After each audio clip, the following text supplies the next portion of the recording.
रफ़ी साहब और किशोरदा के बारे में बहुत कुछ कहा जा रहा है, बहुत कुछ लिखा जा रहा है कि रफ़ी साहब से बेहतर किशोरदा हैं या किशोरदा से बेहतर रफ़ी साहब हैं। लेकिन इन लिखने वालों को ये पता नहीं है कि रफ़ी साहब और किशोरदा की दोस्ती का मकाम क्या था, कितना ऊँचा मकाम था। जब आराधना से किशोरदा हर तरफ छा गए, हर फ़िल्म में उनके ही गीत होते थे, हर हीरो उन्हीं की आवाज़ पसंद करता था।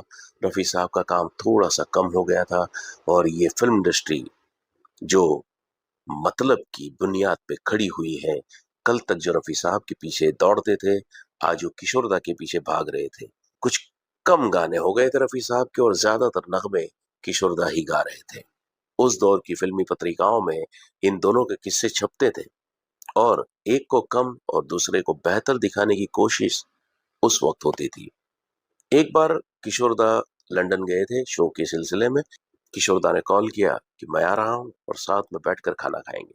तो रफ़ी साहब फ़ौरन तैयार हो गए और घर में भी बोल दिया कि किशोर आ रहा है, बस अब हँसी और ठहाके गूँजने वाले हैं। और किशोरदा आए और दोनों ने मिलकर जब साथ में खाना शुरू किया, तो वहीं सामने वो पत्रिकाएँ पड़ी थीं और उसके अंदर सब कुछ लिखा हुआ था। ये सारी अफ़वाहें और किशोरदा और रफ़ी साहब इसे पढ़ रहे थे और पढ़कर एक दूसरे की ओर देख रहे थे और ठहाके मार-मार कर हँस रहे थे। इन लोगों की बेवकूफ़ी पर ये दोस्ती इतनी छोटी-सी बात के लिए ख़त्म नहीं हो सकती। किशोरदा ने एक फ़िल्म बनाई थी, चलती का नाम ज़िंदगी।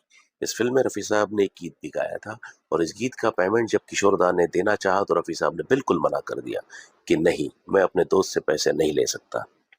बड़ी मान मुनव्वत से पेमेंट लिया भी रफ़ी साहब ने तो ₹1 लिया।